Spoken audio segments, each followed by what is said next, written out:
velkomin með mér í Glettur. Nú ég aldeilis komin í uniformið enda stendur mikið til. Ég að fara í stór aðgerð. Nei, ég komin í mjólkursamsöluna á Egilsstöðum. Það heitir MS núna, það sem einu sinni var mjólkursamlag sem Kaupfélag Héraðsbúa rak. En nú þetta komið undir eitt merki og mjólkursamlögin hafa svona sérhæft sig hvert í sínum landshluta. Hérna til dæmis mest verið að framleiða osta. Þess vegna verið að koma hérna inn með neyslumjólk sem tilbúin í verslanir. Kemur reyndar frá Akureyri tilbúin, þar tappað á ferðurnar. En ég búinn að finna hérna framleiðslustjóra. Góðan og blessaðan daginn. Góðan daginn. Þið takkið daginn snemma í mjólkursamlögunum. Já, hér byrjum við snemma. Fyrsti maður mætir hús klukkan 6 og það klukkan 7. Já, nú klukkan rétt rúmlega 7. Já. Og vinnsla komin í fullan gang. Vinnsla komin í gang. Og þið eru fyrst og fremst að framleiða osta, ekki rétt? Mozzarella-ost. Mozzarella-ostur, það þá fyrst og fremst ykkar framleiðsla? Það stærsta framleiðslan. Svo erum við líka að framleiða kryddmjólk og svo sendum við rjóma hérna á Akureyri. Þið sækið mjólkina langt af? Já, hún kemur á svæði frá Jökulsárlóni í suðri og Vopnafirði í norðri. Það munar ekki um það? Nei. Það er engar smá vegalengdir? Nei, þetta ég veit ekki hvað þetta í kílómetrum, en þetta Og hvað er þetta mikið magn sem þið fáið inn? Þetta eru 160.000 lítrar á viku, sem gerur ca. 8 milljón lítrar á ári. Og er frekar aukning í innleikunni? Já, það er aukning. Það er það. Bændur frekar að bæta við sig heldur en hitt? Já, þeir eru að auka í. Eigum við að kíkja inn í veislusalinn? Við gerum það. Allt komið í gang? Við erum svona flest komið í gang. Hérna er hlýtt og notalegt. Já, það er betra hér en frammi. Og það er náttúrulega snyrtimennskan í hávegum höfð. Við þurfum að vera í skóhlífum og slopp og með hárnet. Hvaða tæki er þetta hérna? Getur við með gerisneigatæki og skilvindu. Já. Það fyrir öll mjólk í gegnum þessi tæki hér. Var það hér sem að þá fyrsti viðkomustafurinn hjá mjólkinni? Já, svona eftir að hún kemur úr sílótöngum. Og þarna þá fer gerisneiðingin fram með það? Já. Gerisneiðingin fer fram hér og fitustilling. Síðan streymur hún hér áfram í gegn? Já. Og fer hún strokk fyrir smjörið og pakkunum vel fyrir hládeldina. Já. Þetta er smjördeildin okkar hérna. Og svo hérna er aðal maskína sem gerir ostinn. Já, sem gerir ostinn. Stórhættulegi menn. Já, þetta er menn hættulegi. Er þetta þá svona loka? Já, hér er verið að ganga frá framleiðslu gærdagsins. Þess að kom í gær, nú er þetta búið að saltið renna í gegn, Já. Þá er þetta tekið og gengið frá þessu og er rauninni þarna tilbúið til flutnings. Hérna erum við sem sagt komnir á, eiginlega loka stíl. Já. Hér er verið að pakka ostinn. Hér er verið að pakka ostinn, ganga frá honum til flutnings. Og hvað liggur síðan fyrir þessum ostinn? Hann fer héðan á Sauðárkrók, þar sem hann er rifinn niður og þetta er svo grunnurinn í, náttúrulega allan rifinn, eins og pizzaost Og pakka þar í... Pakka þar í neytunarpakningar. Bæði í búðir og stórpakningar í pizzastaði eða veitingastaði. Og þetta er þetta svona ostur sem fer á nánast allar pizzur sem eru gerðar á Íslandi í dag? Ég myndi halda það, já. Þetta er eina mjólkurbúið innan MS-ar sem framleiðir mozzarella-ost. Og þeir sem að versla við MS, þá er osturinn héðan. Vinsæll ostur? Já. Það hefur verið mikil aukning í þessum osti á milli ára. Það hefur verið hátt í 100 tonna milli ára. Og ef við gefum okkur kannski að þessi ostur hafi vorið til úr mjólk sem kom úr kú í Hornafirði. Mjólkin kemur hingað, verður á osti hér. Osturinn fer síðan á Sauðárkrók, þar er rifinn niður og sett í neytendapakningar. Fer kannski til Reykjavíkur, kannski stærstu hluta, en jafnvel allan leið til Hornafirði. Þessi mjólk er það búin að vera hringinn í kring á landi. Það er svona mikið ferðalag af mjólkin. Það er náttúrulega þegar menn eru svona konur með sérhæfðari vinnslur á hverjum stað fyrir sig og eru að deila á milli. Og þetta er fyrst og fremst verið að hugsa þá að sérhæfa samlögin þannig að framleiðslan sé í raun hagkvæmari og ódýrari. Já, það verið að gera það. Hvað gengur eiginlega á hér? Að vera að trilla hér mjólk úr einum bíl og yfir í annan? Já, það verið að taka úr þessum bíl sem kemur frá Akureyri og yfir í bíl sem fer á Hornafjörð og áfram suður á, hérna á Austfjörðina. Þetta er sem sagt neyslu mjólkin í búðirnar. Þetta er neyslu mjólk sem er dreift frá Vopnafirði, suður í Hala í Suðursveit. Þú varst að koma með þetta frá Akureyri í gær? Já, í gærkvöldi. Þú ert að lesta aftur og ferð aftur til Akureyrar í dag? Já, þetta er rútínan. Þú kemur aftur austur í kvöld? Já, kemur aftur og aftur norður á morgun. Er þetta ekkert leiðigjarnt að keyra þessa sömu rút fram og tilbaka? Ég er hættur að taka eftir því. Þetta er sennilega ferð 1215, þannig að ég er hættur að taka eftir því að það sé eitthvað öðruvísi en annað. Þetta er bara vinna. Er ekki misjöfn veður og misjöfn færð? Já, maður reynir að horfa fram hjá því. Jú, það getur verið slæmt á köflum og erfitt. Svona þegar gott er þetta nú öflugur bíl, hvað ertu lengi á leiðin á milli? Þetta er svona 3,5 tími á akstri, hvora leið. Nákvæmlega? Já, nákvæmlega.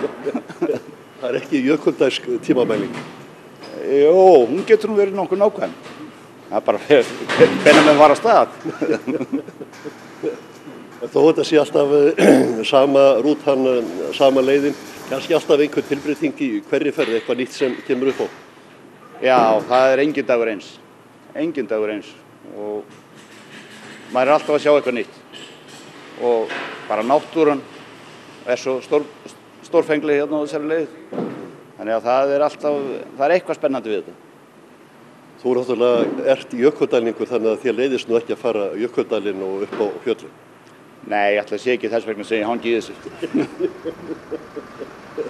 Það má ekki tefja þig lengur, ég segi bara góða ferð norður og austur aftur. Já, þakka þér kærlega.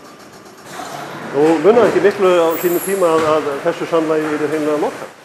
Nei, það stóð tætt, held ég. En svolítið sem ég upplifði þá var það. Sem hefði þá þýtt að hér hefði, hvað margir misst afturinn? 12 starfsmenn. Við erum, með bílstjórunum erum við 12 sem að vinna, 12 fastir starfsmenn. Og ekki gengið að vísu að fá vinnu og náttúrulega ekki fyrir þá sem eru sérhæfðir og sérmenntaðir? Nei. Það er ekki gengið. Það er sitt það, sko. Vegna þessi starfsfólki hefði á sennilega þurft að flytja burtu af staðinn? Sumir hverjir. Ef mér hefði alltaf að vinna í sínu fagi. En hafið þið ekki trú á að þetta sé búið að festast í sveitum? Ég hef trú á því. Þetta verði hér. Og við bara vinnum svoleiðis. Hugsum ekkert heitt, sko. Já, verður það ekki að vera í einu frjósamasta landbúnaði hér að landsins að hér sé mjólkurvinnsla og helst eftirmjólkur að vera fáskriðt? Já, þetta er það líka.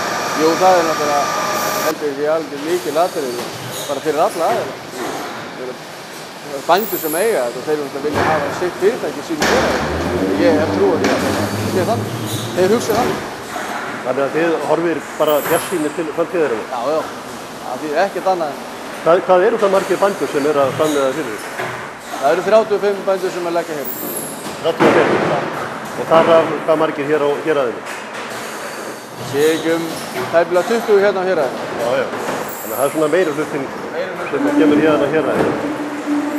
En stóri framleiðendur líka eins og í Hornafirði? Já, það eru stóri og það er að vera til eitt stærsta mjólkurbú í landinu. Þetta er kannski að breyta svolítið að er búunum að fækka og þau stækka sem eftir eru? Já, það er þannig. Þó að bændum, innleggjendum fækki að þá er mjólkin alltaf að aukast. Og kannski eins og í Hornafirði það er nú bara orðið fyrirtæki fylglega sem það er ykkur stærsta búin. Já. Það er kannski, miðað við þetta og það er þó að aukast innleggið, er ekki ástæða til bara bjartsýni. Þá segir ég bara takk fyrir móttökurnar og gangi ykkur vel. Takk fyrir.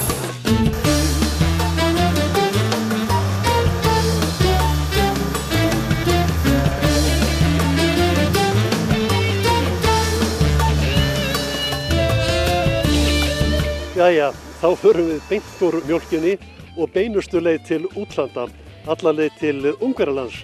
Það ekki á hverjum degi sem gletturnar fara út fyrir landsteinana.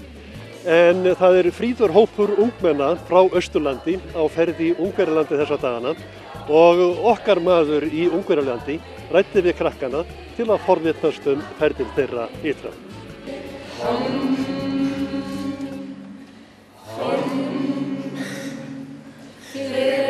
Dagur fagur hann, freðið nefið dregur hann, undan stórum steini, ham, ham.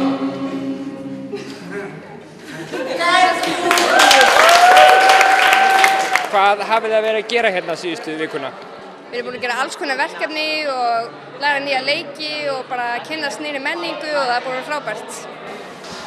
Hvað stendur upp úr eftir þessa daga? Bara að kynnast nýri menningu aðalega. Ég er búin að átta mig á hluti sem ég hef ekki búin að átta mig á og ég er mjög þakklátt fyrir það. Núna er ég mjög þakklátt fyrir það sem ég hef heima. Hvað er það sem þið hafið, þú segir búin að kynnast hluti sem þið áttar ekki á, hvaða hlutir eru það? Bara hvað við höfum það virkilega gott heima og síðan bara svona álit á annað fólk sem eru til dæmis ekki Íslendingar, sama og hér í Ungverjalandi og dæmi flóttamennir, mjög mikið reynsla að sjá það. Hvað er það sem orðið núna þakkláttir fyrir heima á Íslandi heldur og varst áður? Íslenskt vatn, enn og aftur, bara heimili mitt, það er enda betra veður hér en ég er bara þakklátt fyrir menninguna heima og við erum mjög þróið á Íslandi með mörg önnur lönd hér í Evrópu. Og hvernig stendur á því að UiA er komið með 14 manna hóp í allt hingað út til Orrasassa?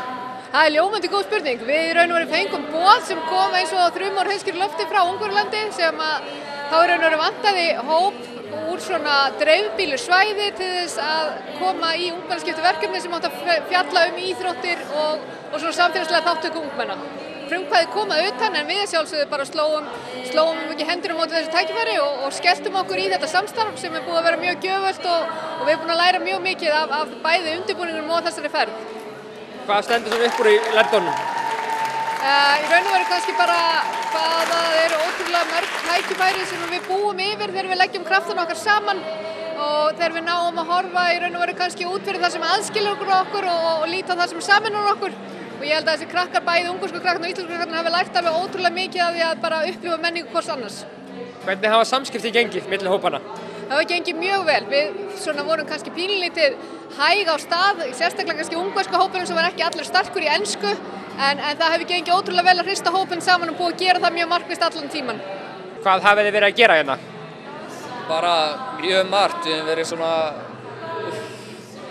verið að hitta þjóðfélagshópa sem eru kannski svolítið út úr og síðan hefur við verið bara að kynna okkur hvernig íþróttir henta í óformlegri menntun og margt fleira. Hvað hafið þið lært helst í ferðinni? Ég veit ekki hver ég á að byrja. Það skín svolítið í gegn svona hvað Íslendingar eru framarlega á merinni í öllu sem tengist bara þróun samfélagsins og ótrúlega heilbrigt og fallegt samfélag sem við eigum og maður gerir sér eiginlega ekki grein fyrir því fyrir en maður einmitt kemur og fer í svona mikla naflaskoðun á einhverju öðru samfélagi sem maður þekkir ekkert fyrir og sér hvað maður er heppinn og hvað maður býr við ótrúlega sterkt og flott samfélag heima. En hvað hafið þið kennt ungverjunum? Íslensk orð og glímu og bara fimleika náttúrulega, taekwondo. Virkilega margt, það til dæmis bara, við erum búin að opna umræðuna ótrúlega mikið innan hópsins held ég. Til dæmis rétt minnihlutahópa, fordóma, rétt samkynhneigðra, kvenna. Þetta mál sem eru alls ekki mikið nefnt hérna í Ungverjalandi og ég held að það sé ótrúlega litið mjög miklu hornauga á fólki sem talar þetta og það mjög mikil þöggun á eiginlega öllum sviðum. Hvað hefur þú svona helst verið að gera hérna síðustu vikuna? Við byrjuðum á að vera bara í alls konar hópeflisleikjum og svona fórum með svona World Café með samfélagsþátttöku í íþróttum, eða áhrif íþróttar og samfélagsþátttöku. Og svo núna seinni partur af vikunni þá fórum við að plana þennan Extreme Day og þessa sýningu. Það fór hellingsvinna í það seinustu dagana. Þannig að það svona það sem við erum búin að vera að gera. Hvernig hefur samvinna hópanna gengið?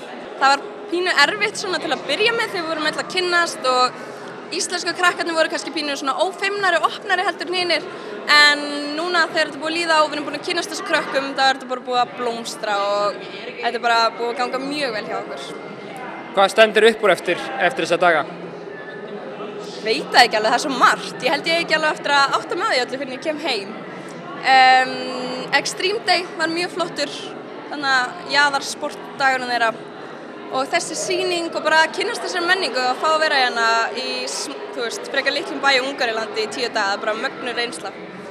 Finnur mikil mun á hópunum og þá hvern? Já, eins og ég segði þann, mér fannst hinn hópurum að meira svona tilbaka, þau eru einhvern veginn svona, þau eru kurteisari, þau eru alltaf að passa að brjóta ekki á öðrum, en ég er ekki að segja sem að brjóta hinnum, en við erum kannski svona opnari og pínu frekari Íslendingar, en svona erum kannski vanari að tjá okkur og bara vanari allt sé frjálslegt og þannig. Þannig að það fannst mér svolítið, þau voru svolítið lokuð og feimin til að byrja með, en núna þegar við erum að kynnast þeim, þá er þetta bara allt frábæri krakkar. Hvernig hafa ungverðin tekið ykkur? Bara mjög vel. Það er ekki verið nein vandamál. Við höfum reynt að fengja að kynnast því að Íslendingar eru nokkuð ókurteisir. En annars bara mjög vel. Og hvernig hafa þær tekið glímukennsluna? Það er ekki bara frábærlega, eða ekki? Jú, ég verðum eiginlega að segja það. Ég bjóst ekki við svona góðum móttökum. Þetta er mun áhugasamari heldur en nokkurn tímann íslenskir unglingar sem að kannski finnst þetta frekar svona úr sér gengið sport sko, en þau eru bara, þau gleypa þessu alveg, þau eru mjög spennt fyrir því. Og hvernig, eru þið með mikla glímureynslu áraðið fyrir? Alls ekki sko, ég hef í 2-3 ár og já, fyrir 10 ára næstu. Ég tók nú alveg einhver, 3 ár held ég og fór nokkuð mót og svona, þannig að kannski ekki stútfullan verðlaunaskáp en það einhverjir peningar. Ég veit ekki alveg hvaða litur á þeim en það er svona einhver reynsla. Allavega meira en fólki sem við erum að þykjast kenna. Hvað hefur þið verið að gera hérna síðustu vikuna? Aðalega bara að hafa fárlega gaman og læra ótrúlega mikið af nýjum hlutum. Við erum búin að vera að ræða hvernig fólk er bæði út úr hópum og er innifalið líka og hvaða áhrif íþróttir hafa í rauninni á samfélag alla heima. Hvað stendur upp úr eftir vikuna? Það sé ekki bara það sem ég er búin að læra, svona, þessi óbeina lærdómsaðferð sem við erum búin að læra. Við erum búin að læra svo rosalega mikið sem ég bara gerði mér ekki grein fyrir að ég myndi nokkuð tímann þurfa á að halda. Og þú segir búin að læra mikið, hvað hefur þú helst lært? Aðalega hefur nú lært hvað það eru svolítið miklu fordómar hvar sem maður fer og þetta hefur opnað augum mín rosalega mikið líka fyrir hvernig við Íslendingar höfum okkur heima og hvernig kúltúrinn er í öðrum löndum en einnig líka bara hvað það eru rosalega margir sem að fá ekki að vera með, til dæmis íþróttum. Undirbúningurinn gekk mjög vel. Við kannski vissum ekki alveg fyrst út í hvað við vorum að fara en það byrjaði svo bara að koma í ljós fljótlega þegar við fórum að kafa ofan í þetta og hópurinn er ótrúlega flottur. Ég bara gæti ekki verið ánægðari með hóp sem fór út. Það komu fleiri umsóknir en við gátum komið með út og bara fólki sem komst þetta er bara magnaður hópur. Allir virkir og óbúrslega auðvelt að svona fá það með og þau grípa bara alltaf neikvæða og breyta því eitthvað jákvætt. Mér finnst vera rosa mikið sem að við kannski teljum bara alveg sjálfsagt en það er alls ekki sjálfsagt hér að fólk hafi sömu réttindi á Íslandi. Og það er alls ekki þannig að Ísland sé eitthvað fullkomið land. Við erum líka með galla sem að kannski þarf að bæta en allt í tíma bara. Við erum búin að kynnast menningu, mjög áhugaverðir menningu hérna í Ungverjalandi Við erum búin að ræða íþróttir og hvaða tilgang þau hafi í samfélögum eins og við búum í og hvernig við getum hjálpað öllum þjóðfélagshópum að taka þátt í íþróttum á einhvern hátt. Hvað hefur staðið upp úr í vikunni? Það væntanlega allt fólkið sem við erum búin að kynnast. Allir ungverjanir og maturinn kannski, djúpstettur, hann hefur verið frekar áhugaverður. Við erum búin að ræða saman réttindi samkynhneigðra og réttindi bara minnihluta hópa og það einhvern veginn miklu meiri fordómar fyrir alls konar fólki hér sem við áttuðum okkur ekki á þegar við komum. Við til dæmis lékum við krakka bara sem að komu til okkar og vorum að dansa með þeim og kenna þeim leiki og bara eitthvað að grínast þarna í svona cirka 4 tíma og við tókum ekki eftir því fyrir en eftir á að ungverjarnir, ekki ungverjakrakkarnir heldur, ungverjarnir í kring sem þekktu okkur ekki, þeim fannst það mjög skrítið og þau svona lítu okkur hálfgerðu hornauga og það var ekki fyrir en eftir á að við áttum okkur á því að þetta voru sígaunar og að það væri bara ekki samfélagslega samþykkt að leyfa þeim að vera með.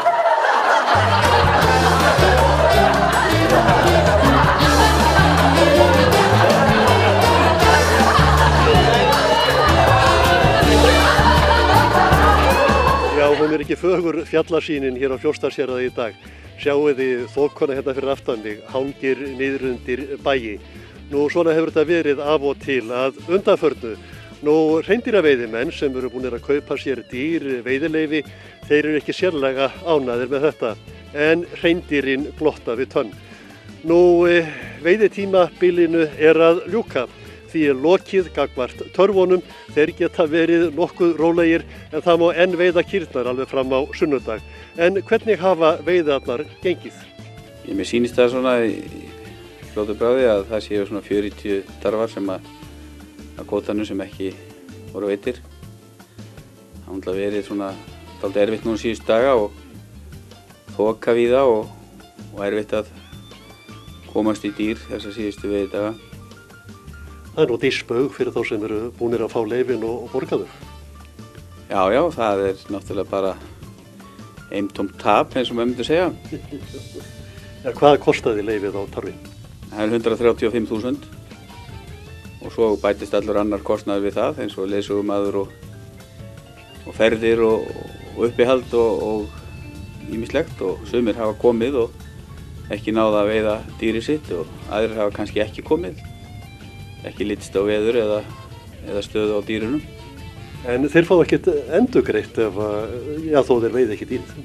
Nei, það ekki hægt þetta eins og annar veiðiskapur að það ekki hægt að fá laxveiðileyfi endurgreitt þó að jökla verði óveiðanleg og það gengur það sama í þessu að veðurfar getur ekki skapað mönnum skapað endurgreiðslu. En nú eru nokkri dagar eftir, það má veiða kýr fram á sunnudagskvöld, spáin og ekki sérlega glæsilega. Hvað eru margar kýr óveiddar? Það dálítið mikið, miklu meira heldur en maður vill að sé eftir. Ég get trú að séu 150 kýr sem eru óveiddar af kvótanum. Og voru nokkuð dýr eftir líka í fyrra haust.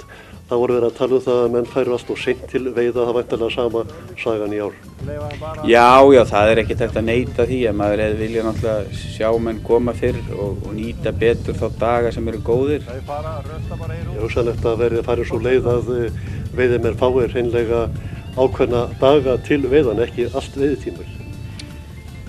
Mér líst eiginlega best að þá hugmynd að það sem stærstur kvótinn að pröfa það að láta menn sækja á kannski þremur tímabilum eða hafa 3 að velja og þá kannski þeir sem að sækja á tímabili 1 fyrst á tímanum að þeir sjá sér hag sinn í því að gera það því að það sé kannski meiri möguleiki á að fá útreiði leyfi þar af því að færri sækja það. Þá líka ekki verið að splitta veiðihópum og menn geta sameinast það að sækja á því tímabili sem hentar þeim samkvæmt sumarfrí og öðru. En þó að einhverju séu með veiðileyfi en þá má fara í kýrnar, það ekkert sjálfgefið að þeir geti farið á næsta mann og selt honum leyfi. Það þarf að vera einhver sem í röðinu hefur sótt um. Já, þannig höfum við haft þetta. Við höfum verið með þessa biðlista og þar eru menn og við höfum pröfað það nú síðustu ár að síðustu 10 dagana þá höfum við bara sendt mönnum tölvupóst sem eru búin að merkja sig að þeir séu tilbúnir síðustu vikurnar. En það dugar bara ekki til þegar spáin slæm og lítið veiðist, að það bara, þá eru menn ekki tilbúinir að fara og svo þurfum menn náttúrulega að vera búin með skotprófið til þess að ég megi gefa út á þá leyfi og það getur tekið einhver tíma að fara í það af því að fæstir eru búinir að hugsa fyrir því þó að þeir séu tilbúinir síðustu dagana. Þannig að þetta er ekki alveg einfalt mál. Nei, það er margt flókið í þessu og stundum sér maður nú menn tala ýmislegt sem þeir finnst mjög einfalt í framkvæmd en þetta er alls ekkert einfalt og það er sem sagt bara margt sem að spilar inn í. Þannig að sennilega eru það margir hreindýrstarfar og kýr sem blotta við tonn þessa daga. Já, það má örugglega segja það að einhver dýr hlaupi ánað út í haustnóttina eftir þetta tímabil sem hafa sloppið. Við vonum að það eigi þá bara góðan vetur. Já, það skulum við vona vegna þess að ef reyndin hafa góðan vetur þá er veturinn góður fyrir okkur mannfólki líka. Nú, þá er ekki fleira hjá okkur í Glettunum í dag. Við hittumst aftur á sama tíma á fimmtudaginn kemur. Glettur klukkan 18:30 á fimmtudögum. Bless á meðan.